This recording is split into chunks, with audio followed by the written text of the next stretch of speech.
Puji Tuhan, Shalom, salam sejahtera dalam kasih Tuhan Yesus yang tetap setia memberkati kita. Saat sore hari ini, saya akan membawa renungan firman Tuhan yang singkat, ya, dengan satu tema adalah kebencian ataupun benci dalam kehidupan bisa membuat kerohanian kita tidak bertumbuh, bahkan membuat kerohanian kita akan mati. Kita akan belajar dalam satu perjalanan rohani satu tokoh di dalam kitab 1 Samuel pasal 18 ayat 6 sampai ayat yang ke-9.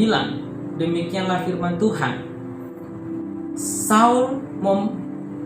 Judul perikopnya, Saul benci kepada Daud. Tetapi pada waktu mereka pulang, ketika Daud kembali sesudah mengalahkan orang Filistin itu, keluarlah orang-orang perempuan dari segala kota Israel menyongsong Raja Saul sambil menyanyi dan menari-nari dengan memukul rebana, dengan bersukaria dan dengan membunyikan gerincing. Dan perempuan yang menari-nari itu bernyanyi berbalas-balasan, katanya, Saul mengalahkan beribu-ribu musuh, tetapi Daud berlaksa-laksa. Lalu bangkitlah amarah Saul dengan sangat, dan perkataan itu menyebalkan hatinya, sebab pikirnya, kepada Daud diperhitungkan mereka berlaksa-laksa, tetapi kepadaku diperhitungkannya beribu-ribu. Akhir-akhirnya jabatan raja itu pun jatuh kepadanya. Sejak hari itu maka Saul selalu mendengki Daud. Saudara kasih dalam Tuhan Yesus Kristus, seperti yang katakan tadi, saya membawa satu tema kebencian yang ada di dalam diri seseorang itu akan membuat jiwanya, rohnya tidak akan bertumbuh. Bahkan jikalau itu tidak ada penyelesaian, maka itu akan berakibat fatal kepada kematian secara rohani. Kita tahu bahwa apa yang dialami oleh Saul kepada Daud ini adalah merupakan satu hal yang serius. Kalau kita lihat latar belakang bagaimana Saul, dia bukan orang biasa, dia bukan orang awam, artinya itu tidak tahu tentang takut akan Tuhan, karena dia adalah raja yang dipilih Tuhan lewat Nabi Samuel dan diurapi. Tetapi kenapa hal ini bisa terjadi? Nah, disinilah kita perlu belajar firman Tuhan sehingga kita bisa menjalani kekristenan itu dengan benar dan baik dan berkenan kepada Tuhan, sehingga kita tidak terjebak mengalami kematian secara rohani. Nah, kita lihat kata kedengkian ataupun kebencian itu memiliki arti sama dengan merupakan emosi yang sangat kuat dan melambangkan ketidaksukaan atau permusuhan atau antipati untuk seseorang karena sebuah hal. Jadi sikap yang ditunjukkan oleh Saul kepada Daud ini adalah bisa dikatakan satu sikap yang negatif, bahkan bisa dikatakan satu sikap yang tidak menjadikan teladan sebagaimana dia raja dan raja yang diurapi juga oleh Tuhan. Tetapi kita lihat kenapa hal itu bisa terjadi. Kemungkinan juga ini bisa terjadi kepada siapapun, karena kita tahu bahwa kita adalah manusia biasa. Jadi kita mesti mengalami banyak proses pergumulan dan beban, terlebih saat ini mungkin di mana situasi lingkungan ataupun bangsa kita dan mungkin sekitar kita, kota kita masih dibatasi dengan berbagai macam peraturan, sehingga membuat banyak peraturan-peraturan membuat kita itu rasa emosional. Kenapa? Karena segala sesuatunya dibatasi, baik mau jauh keluar rumah dibatasi, baik juga harus menjaga kesehatan dengan protokol yang sudah dianjurkan oleh pemerintah, dan saya rasa itu tidak salah. Tetapi itu bisa membuat kita akan mengalami satu stres ataupun bahkan dikatakan depresi, karena itu juga berdampak kepada pekerjaan, berdampak kepada juga pendapatan yang dulunya kita di tahun-tahun lalu kita sebelum ada COVID-19 ini mungkin kita bisa mendapatkan kebutuhan yang lebih, bahkan lebih dari cukup. Tapi saat ini kita harus mungkin pas-pasan, harus hidup secukupnya supaya bisa bertahan. Nah, kadang itu membuat kita itu benci kepada situasi, benci kepada lingkungan, benci kepada orang lain. Nah, tetapi saya katakan itu adalah satu sikap yang tidak patut dipuji. Karena justru kita sebagai orang Kristen harus menunjukkan sikap yang benar dan respon yang benar terhadap masalah-masalah persoalan yang kita hadapi, supaya Tuhan yang dipermuliakan dalam hidup kita menjadi berkat dan menjadi saksi bagi semua orang-orang di sekitar kita. Nah, menjadi pertanyaan adalah kenapa Saul membenci Daud? Nah, kalau saya perhatikan, kalau kita baca di dalam 1 Samuel tadi pasal 18, kebencian itu muncul kepada Saul. Yang pertama yang bisa kita analisa adalah tidak bisa menerima keberhasilan orang lain melebihi dia. Ini satu penyakit dalam kepemimpinan. Bahkan mungkin ini sedang terjadi di komunitas kita. Ini mungkin sedang terjadi di organisasi yang kita jalani. Ingat saudara kasih, bahwa Tuhan sudah mengajarkan kita apa yang kita lakukan, apa yang kita kerjakan bukan untuk kepentingan diri sendiri, tetapi untuk kepada semua orang. Sehingga apapun yang kita lakukan semata-mata hanya untuk kemuliaan Tuhan. Tetapi kita lihat waktu Saul ini melakukan dengan bersama-sama dengan Daud, mereka berperang dan mereka menang. Tetapi dia melihat bahwa ada sesuatu yang memicu menjadi satu persoalan. Padahal kalau menurut saya justru seharusnya Raja Saul sebagai raja harus mengapresiasi, memberikan semangat kepada Daud supaya dia saat dia berperang melawan bangsa-bangsa musuh Israel bisa lebih semangat lagi untuk menghadapinya dan untuk memberikan semangat kepada semua prajurit-prajuritnya. Tetapi yang didapatkan malah berbeda. Dia malah tidak menerima bahwa apa yang dielu-elukan orang-orang pada saat itu menjadi satu hal yang disikapi dengan negatif. Karena dikatakan bahwa Saul hanya mengalahkan beribu-ribu, sementara Daud mengalahkan berlaksa-laksa. Nah, sering sekali saudara kasih dalam Tuhan, kerohanian kita tidak bertumbuh, kerohanian kita berjalan di tempat karena kita terjebak kepada satu penilaian terhadap orang lain dengan diri kita. Kita menganggap bahwa setiap apa yang kita lakukan harus selalu yang terbaik daripada orang lain. Justru itu menunjukkan bahwa kita adalah orang yang sangat sombong, orang yang sangat egois. Karena bagaimanapun manusia itu pribadi lepas pribadi itu tidak ada yang sama. Kita harus menghargai perbedaan. Kita harus menghargai bakat-bakat yang berbeda. Bahkan kita harus menghargai semangat yang berbeda. Kenapa harusnya diberikan apresiasi? Kenapa justru memunculkan satu sikap yang negatif?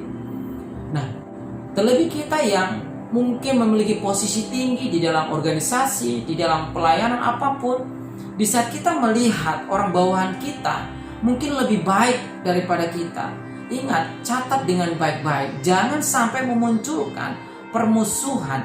Jangan sampai memunculkan ketidaksenangan terhadap orang-orang sekitar kita. Justru kita harus merangkul. Justru kita harus memberikan semangat. Jadi harus bisa menerima kelebihan orang lain. Nah, itu yang kita lihat. Dan yang lain adalah kalau kita analisa adalah takut tersaingi oleh Daud, saudara. Padahal kita lihat yang merekrut sendiri Daud di dalam pemerintahan Saul itu adalah Saul sendiri. Bukan semata-mata Daud meminta posisi ataupun dia minta jabatan, tidak. Tetapi Saul sendiri. Tapi kenapa bisa hanya dengan prestasi hal yang berbeda membuat dia merasa dia menjadi saingan terhadap Daud? Nah, ini harus dipertanyakan. Kita dalam tim, baik dalam pelayanan, baik dalam pekerjaan, harus menjadi tim, bukan menjadi pesaing, bukan jadi pertandingan. Nah, walaupun mungkin kita harus memang memiliki satu semangat untuk bergairah dalam mendapatkan hasil yang lebih, oke lah, tapi harus objektif. Artinya itu melihat dari sisi hal yang keseluruhan, jangan melihat dari sisi kita sendiri. Supaya apa?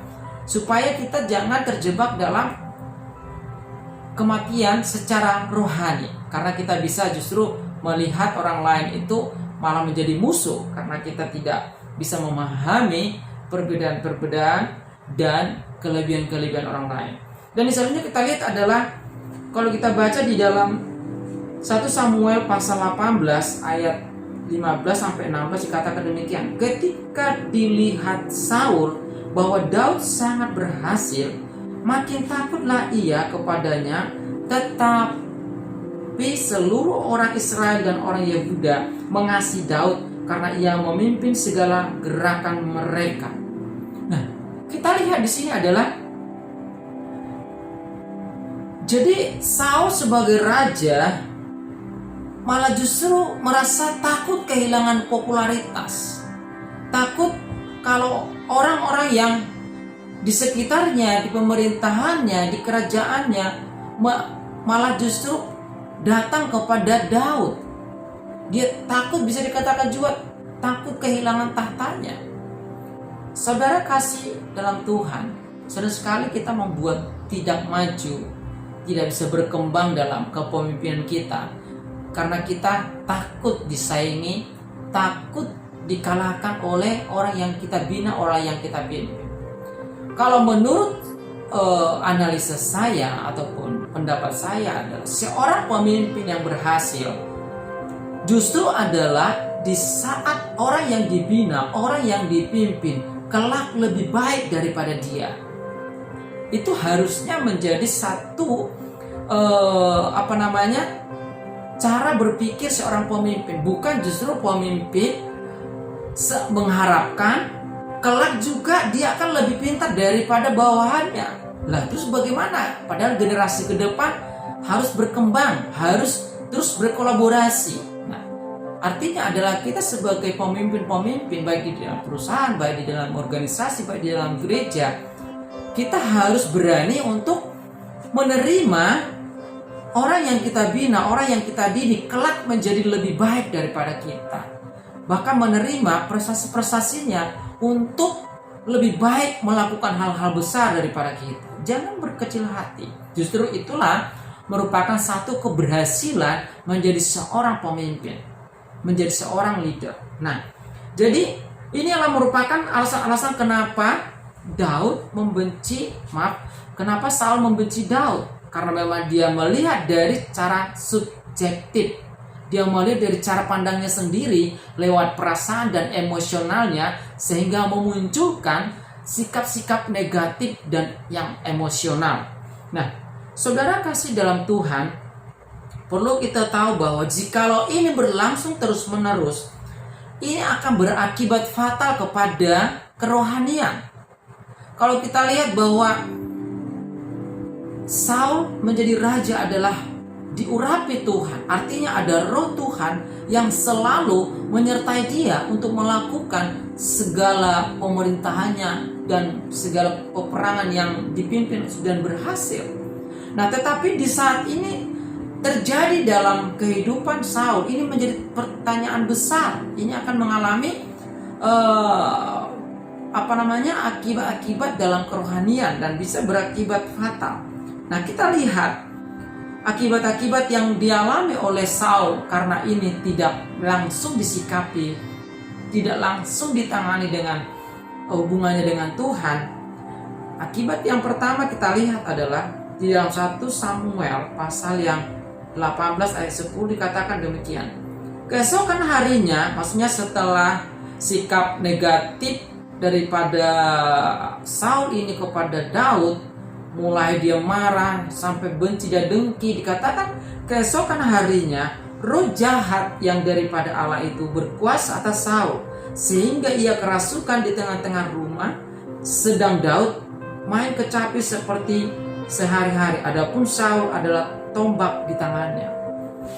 Akibat fatal yang pertama adalah jikalau cara pandang yang negatif, sikap-sikap yang salah, merespon yang salah dalam hal perbedaan dengan cara yang negatif, maka itu akan mengalahkan kerohanian kita. Bahkan yang sangat memprihatinkan adalah Saul, dia kerasukan roh jahat. Artinya adalah karena dia tidak bisa menaklukkan dagingnya, karena dia tidak bisa menaklukkan keinginannya, karena dia tidak bisa menaklukkan sikap egoisnya, kesombongannya, karena dia merasa dia raja lebih hebat, keakuannya lebih dominan. Akhirnya Roh Kudus yang ada dalam dirinya tidak bisa lagi mengcover dia, tidak bisa lagi mengendalikan dia. Saudara kasih dalam Tuhan, catat baik-baik. Sudah diajarkan di dalam Galatia pasal 5. Itu dalam satu pasal dikatakan bagaimana kalau kita sebagai orang percaya sekalipun, kalau kita cenderung mengizinkan segala sifat-sifat daging kita, pikiran-pikiran daging kita, keinginan-keinginan daging kita tampakkan ke depan, kita lakukan, maka kita lihat roh yang ada dalam diri kita, dia tidak bisa untuk mengendalikan kita. Tetapi sebaliknya, jikalau kita menaklukkan keinginan kita, mengalahkan keinginan daging kita, pikiran-pikiran negatif kita, dan sikap-sikap buruk kita, maka lihat, Roh Kudus akan menguasai kita. Sehingga kita tidak akan sampai mengalami tragis yang dialami oleh Saul. Dia dikatakan mengalami kerasukan, saudara. Bayangkan saudara, kalau bicara kerasukan berarti roh yang di dalam dirinya sudah tidak bisa lagi mengontrol dirinya karena keinginan daging yang lebih besar daripada keinginan roh. Ini akibat yang fatal. Padahal kita tahu bahwa waktu Yesus menurunkan Roh Kudus kepada orang-orang percaya, tujuannya adalah supaya menyertai orang percaya, supaya memberikan insaf kesadaran kepada setiap orang percaya untuk mengendalikan hidupnya, untuk mengetahui mana yang benar dan yang salah. Bayangkan jikalau menjadi orang Kristen kerasukan setan atau kerasukan roh jahat, apa yang terjadi kelak? Maka seluruh hidupnya akan kacau balau. Segala apa yang diharapkannya dalam pergumulan, dalam pelayanan, dalam apapun itu yang di awalnya sudah dia mulai, itu bisa jadi berantakan. Kenapa? Karena roh yang ada dalam dirinya sudah tidak bisa lagi menaklukkan dia. Tetapi justru roh jahat yang ada di dalam dirinya menguasai hidupnya. Sehingga jangan heran saudara, kalau ada orang-orang Kristen yang tidak menyelesaikan kebencian, kedengkian di dalam dirinya bersama dengan Tuhan, lihat dampak yang paling parah adalah maka kesalahan itu akan berakumulatif. Dia akan menjadi satu kesalahan yang fatal, menjadi dosa dan menjadi tempatnya iblis untuk menguasai hidupnya, menguasai seluruh pikirannya.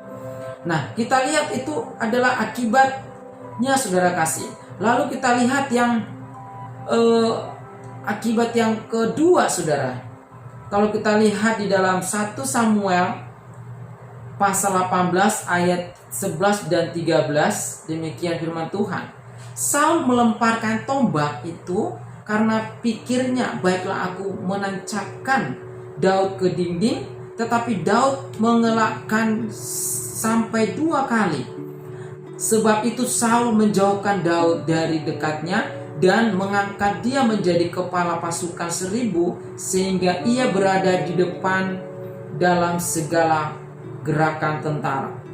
Saudara kasih dalam Tuhan, kalau kita lihat di sini adalah seperti saya katakan tadi, karena tidak ada penyelesaian masalah itu, akhirnya kerohanian, roh yang ada dalam dirinya Saul itu semakin tidak bisa lagi mengendalikan dirinya karena dagingnya yang sudah lebih besar. Bahkan kita lihat yang kedua adalah dia merencanakan kejahatan dan melakukan kejahatan itu terhadap Daud. Ini sesuatu hal yang sangat perlu kita pikirkan, orang-orang Kristen ataupun orang percaya. Sering sekali kita menganggap remeh terhadap masalah-masalah yang kita hadapi.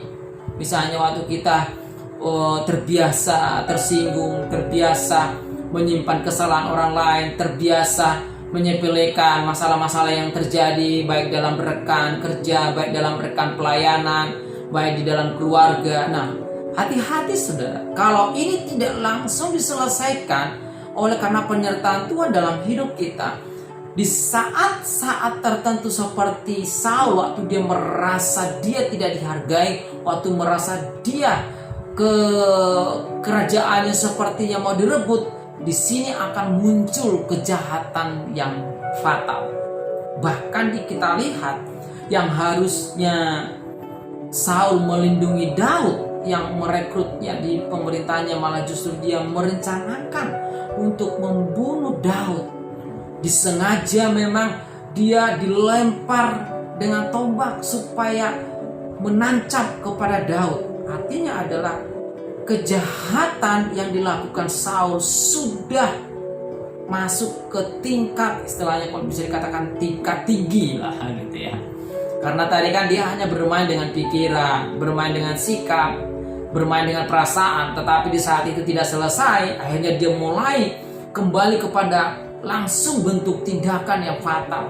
Bahkan dia dengan benar-benar menginginkan kematian daripada Daud.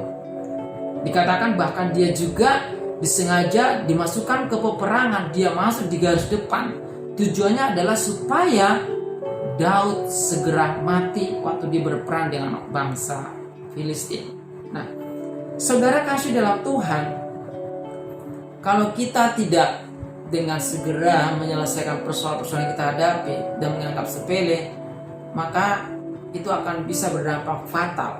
Nah, kita lihat selanjutnya saudara kasih bahwa apa yang dikatakan di dalam ayat ini juga di dalam 1 Samuel pasal 22 ayat 16 sampai ayat yang ke-19. 1 Samuel pasal 22 ayat 16 sampai 19, demikian firman Tuhan. Tetapi raja berkata, engkau mesti dibunuh Ahimelek, engkau dan seluruh keluargamu. Lalu raja memerintahkan kepada tentara yang berdiri di dekatnya, majulah dan bunuhlah para imam Tuhan itu, sebab mereka membantu Daud. Sebab walaupun mereka tahu bahwa ia melarikan diri, mereka tidak memberitahukannya itu kepadaku. Tetapi para pegawai raja tidak mau mengangkat tangannya untuk memarang imam-imam Tuhan itu. Lalu berkatalah raja kepada Daud, majulah engkau dan paranglah para imam itu. Maka majulah Daud orang Edom itu, lalu memarang para imam itu. Dia membunuh pada hari itu 85 orang yang memakai baju efod dari kain lenan. Juga penduduk Nob, kota imam itu, dibunuh raja dengan mata pedang, laki-laki, perempuan, anak-anak maupun anak yang menyusui, pula lembu, keledai dan domba, dibunuhnya dengan mata pedang. Ini sangat fatal. Ini sudah benar-benar kejahatan yang luar biasa. Bayangkan sampai orang yang berniat baik kepada Daud juga, bahkan itu imam Tuhan loh, dia merencanakan juga untuk membunuh, dan benar-benar dia membunuh bahkan sekeluarganya. Saudara kasih dalam Tuhan, ini adalah kejahatan tingkat tinggi yang paling fatal.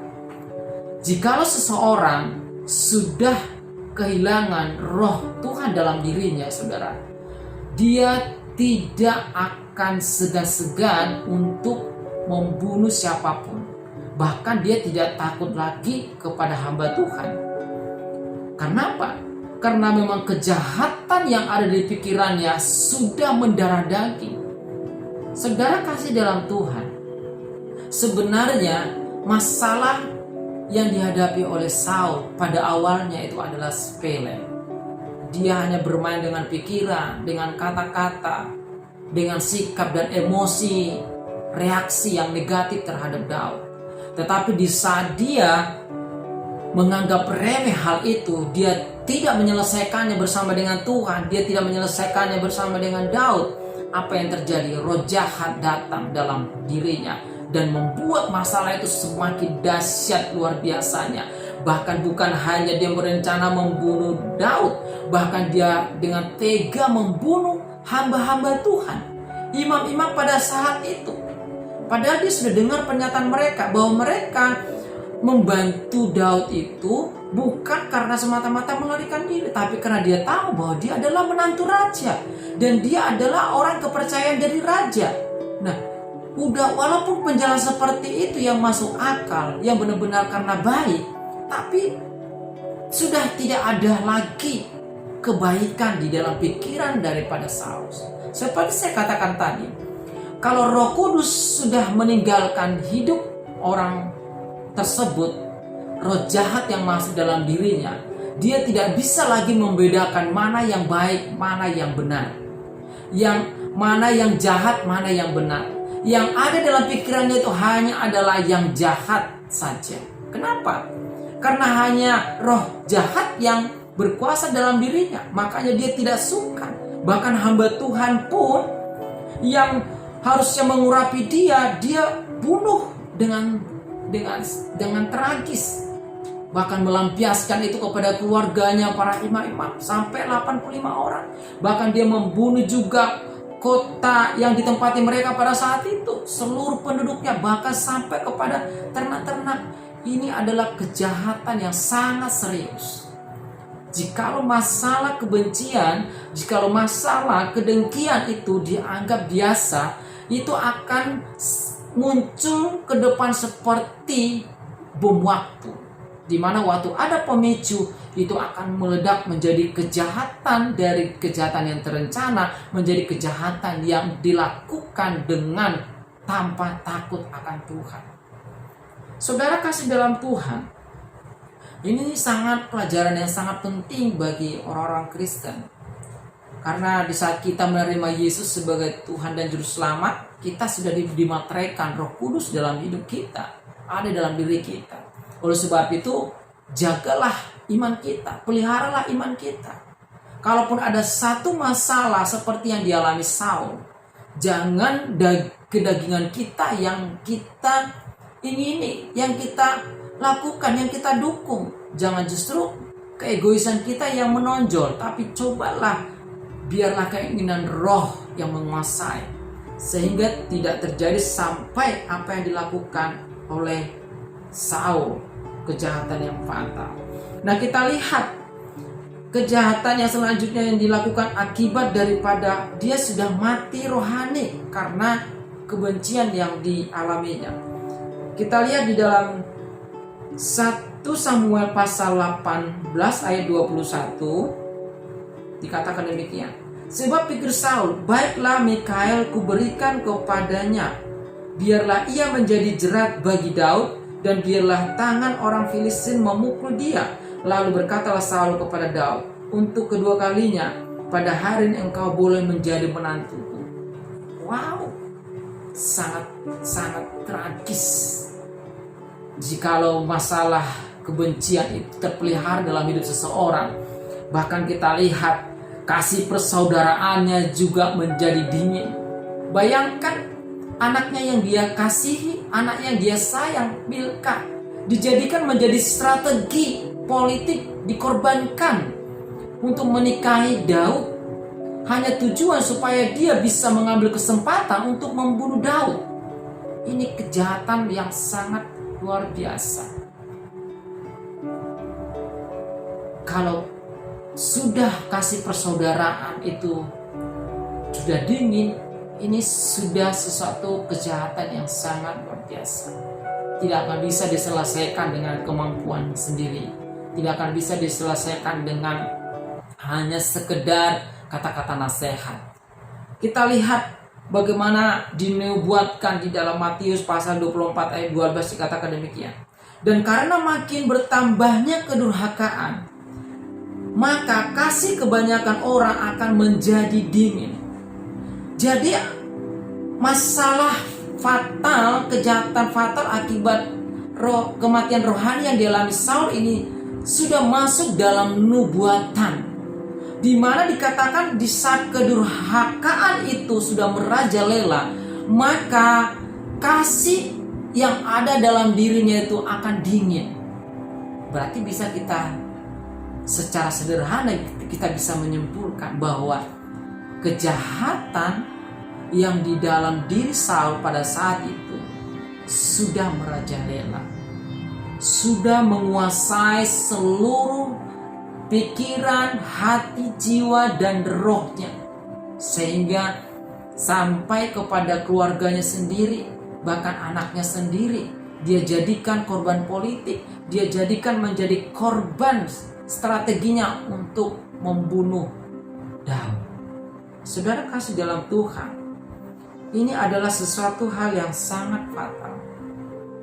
Makanya jangan menganggap mudah, jangan menganggap sepele di saat kita punya perselisihan, di saat kita punya masalah dengan orang lain, terhadap siapapun, harus segera diselesaikan. Jikalau tidak, maka kemungkinan besar dia akan bisa berdampak seperti apa yang dialami oleh Saul. Bukan hanya dia dikuasai oleh roh jahat saja, bahkan dia menjadi seorang yang sadis, yang memiliki jiwa pembunuh. Bahkan dia seorang yang sangat jahat. Dia memiliki kasih yang dingin. Dia bahkan menjual, istilahnya bahasa patahnya itu, dia rela mengorbankan anaknya untuk melakukan strateginya membunuh Daud. Oke, sekarang kita harus mencari solusi. Solusinya bagaimana? Mengatasinya bagaimana? Mengatasinya adalah harus mengampuni. Memang dari pihak daripada Saul, saya belum bisa melihat penyelesaian yang dia lakukan. Tetapi saya lihat dari sikap daripada Daud. Jadi kalau kita lihat dari sikap Saul, memang belum memiliki satu penyelesaian yang spesifik tentang masalah dia. Tetapi dari pihak Daud, kita tahu bahwa Daud ini adalah korban, saudara. Dia tidak tahu apa-apa. Dia orangnya yang begitu tulus, orangnya yang begitu baik. Dia berprestasi bukan karena dia sengaja unjuk sombongan, tidak. Dia memang harus melakukan yang terbaik dalam berperang, dan dia disertai Tuhan. Apa yang dilakukannya selalu berhasil, dan itu ternyata menjadi sesuatu hal yang negatif terhadap kepada Saul. Dia tidak lakukan itu tujuannya untuk bersaing dengan Saul, tidak. Dia lakukan itu memang karena dia harus memenangkan peperangan, dia harus berhasil. Dan karena Tuhan menyertai dia lakukan itu dengan luar biasa. Bahkan walaupun dia dibawa kepada satu jebakan-jebakan di mana disuruh dia harus mengambil kulit kata orang Filistin, tapi saat itu juga dia berhasil. Dia bukan menunjukkan bahwa dia lebih hebat dari Saul. Dia tidak berpikir seperti itu. Dia hanya melakukan itu, segala tugas dan tanggung jawab itu dengan ketulusan. Saudara kasih dalam Tuhan, sering sekali kita sudah melakukan hal yang tulus dengan apa adanya. Kadang-kadang balasan yang kita terima belum tentu seperti apa yang kita lakukan. Tetapi jangan perlu memikirkan hal itu. Karena setiap apa yang kita lakukan dengan tulus, dengan ikhlas, maka Tuhan akan menyertai kita, akan membuat kita berhasil seperti Daud. Nah, pertanyaannya di sini, saudara. Harusnya Daud adalah menjadi korban. Mulai dari awal sampai Saul kemasukan roh jahat, lalu ditancapkan tombak ke dinding supaya mengenai Daud. Padahal Daud seorang bisa berperang, seorang yang hebat. Harusnya dia bisa saja bertindak melawan atau bukan membunuh Saul pada saat itu, tapi dia tidak lakukan.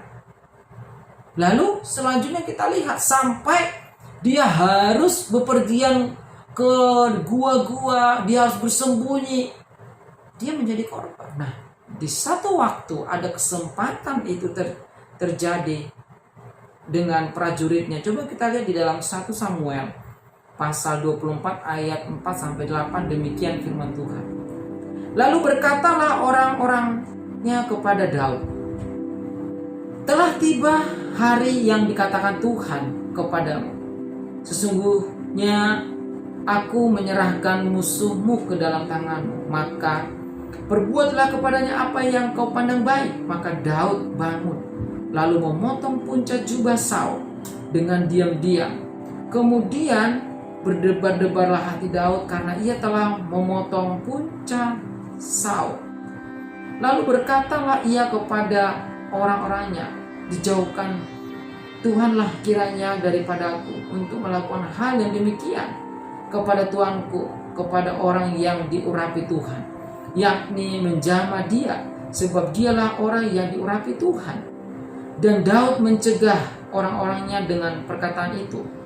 Ia tidak mengizinkan mereka bangkit menyerang Saul. Sementara itu Saul telah bangun meninggalkan gua itu hendak melanjutkan perjalanannya. Kemudian bangunlah Daud, ia keluar daripada gua itu dan berseru kepada Saul dari belakangnya, katanya, Tuanku, Raja. Saul menoleh ke belakang. Lalu Daud berlutut dengan mukanya ke tanah dan sujud menyembah. Luar biasa. Ini Daud benar-benar satu pribadi yang luar biasa. Satu pribadi yang hebat. Kehebatannya bukan soal ketangkasannya berperang. Kehebatannya bukan soal prestasinya. Kehebatannya bukan soal kemenangannya dalam peperangan. Tapi kehebatannya adalah bagaimana dia bisa menaklukkan dirinya menjadi seorang pria yang sejati. Luar biasa. Sampai saat ini saya masih kagum ya, bagaimana seorang Daud yang punya hak untuk melakukannya, tetapi dia tidak melakukannya. Seharusnya melihat kesempatan itu, Daud bisa menyelesaikan semua rencana-rencana Saul selama ini yang menuju kepada dia, bahkan yang membuatnya susah harus berpindah ke tempat yang lain, bahkan mengakibatkan orang-orang di sekitarnya terbunuh seperti para imam Tuhan. Tetapi satu pribadi yang sangat berbeda. Makanya firman Tuhan berkata, Tuhan menyertai Daud sehingga membuat dia selalu berhasil. Luar biasa.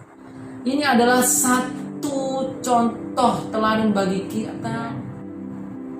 Bahkan dikatakan waktu dia hanya menyobek gaunnya saja, dia sudah rasa takut, rasa deg-degan. Maksudnya tuh dia tuh karena dia orang yang sangat takut akan Tuhan, dia sangat menghormati orang-orang yang diurapi Tuhan. Karena dia tahu bahwa Tuhanlah yang menjadikan dia sampai saat itu menjadi orang yang diberkati, menjadi orang yang berhasil dalam setiap peperangan apapun. Luar biasa. Harusnya dia bisa dengan segera menyelesaikan, cukup membunuh, mengatasnamakan prajuritnya sudah selesai, karena dia adalah seorang pimpinan. Tetapi dia tidak lakukan itu. Bahkan dia melarang kepada prajuritnya untuk menyentuh, untuk membunuh Saul. Saudara kasih dalam Tuhan, tetapi itu dia tidak lakukan. Ini merupakan satu nilai poin yang luar biasa dalam konteks ini, di mana di saat kita menghadapi satu situasi yang membuat kita jadi korban, sering sekali yang kita tidak bisa pungkiri adalah kita harus mencari pembelaan yang menurut saya itu tidak salah. Tetapi sebenarnya kalau mau lebih dahsyat lagi, berpikirlah cara berpikir seperti Daud.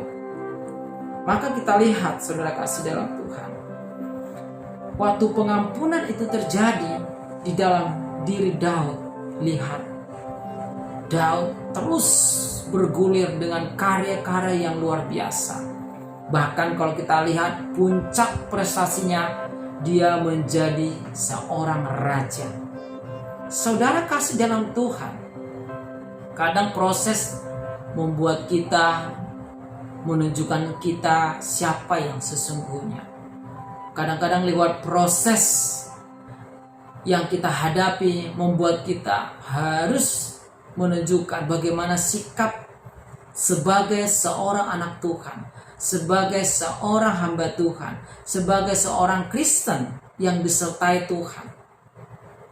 Apakah kita harus membalas itu dengan cara kita, atau kita datang kepada Tuhan lalu kita serahkan itu kepada Tuhan dan kita melepaskan pengampunan.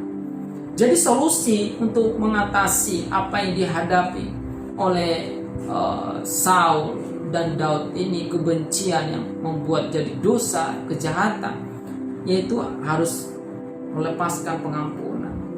Secara teologis jelas karena Allah telah mengampuni kita dan rela mati di kayu salib demi menebus manusia yang berdosa. Allah mati di salib, bahkan dipakukan dengan mahkota duri, dicambuk, bukan karena salah Tuhan Yesus, bukan karena dia melakukan dosa, tetapi kita lihat karena dia datang untuk mengampuni dosa umat manusia. Karena dia datang mengasihi manusia. Ini adalah merupakan teladan yang sangat penting bagi gereja Tuhan pada saat ini. Jadi alasan yang paling besar adalah kita harus mengikuti teladan daripada Kristus. Nah, kita lihat ada beberapa tips sederhana yang harus kita lakukan. Yang pertama adalah jangan membalas kejahatan dengan kejahatan, tapi kalahkanlah dengan kebaikan. Bila musuh kita menampar pipi kanan, dikatakan lewat firman Tuhan, maka berilah pipi kiri. Artinya kita harus memberikan pengampunan, karena kita lakukan itu untuk berbuat baik terhadap musuh kita. Yang kedua adalah, tips yang kedua adalah berdoa bagi mereka yang membenci kita dan memusuhi kita. Jadi ini adalah tips yang paling sederhana. Yang kedua adalah berdoa bagi mereka yang membenci dan memusuhi kita. Tujuannya apa? Supaya kita bisa melepaskan pengampunan. Saudara kasih dalam Tuhan, yang selanjutnya kita lihat yang ketiga, tips yang ketiga adalah jangan hidup dalam dendam dan hiduplah dalam perdamaian dengan semua orang. Karena kita lihat akibat daripada kebencian di dalam 1 Yohanes 3 ayat 15, setiap orang yang benci saudaranya adalah seorang pembunuh manusia, dan kamu tahu bahwa tidak ada seorang pembunuh yang tetap memiliki hidup yang kekal di dalam dirinya. Saudara kasih dalam Tuhan, jadi biarlah renungan singkat ini akan membawa kita kepada satu kemenangan di saat kita mengalami gejolak yang seperti yang alami oleh Saul, yaitu adalah karena kita merasa disaingi, merasa kita keberhasilan kita di bawah dan kita harus mensikapi, atau mungkin kita merasa difitnah ataupun merasa disepelekan. Ada satu beban yang kita hadapi, kita harus selesaikan lewat pengampunan. Jangan membalas itu dengan kejahatan, tapi balaslah itu dengan kebaikan. Supaya seperti apa yang dialami oleh Daud, dia mengalami kemenangan dalam proses perjalanan hidupnya sampai dia menjadi seorang raja yang diberkati Tuhan. Bahkan kepada keturunannya dia dikaruniakan berkat-berkat yang luar biasa. Puji Tuhan, biarlah firman Tuhan yang singkat ini membawa kita semangat terus untuk mengampuni orang-orang sekitar kita yang melakukan kesalahan terhadap diri kita, mengampuni teman-teman rekan kita ataupun sahabat teman kita yang pernah melakukan kesalahan.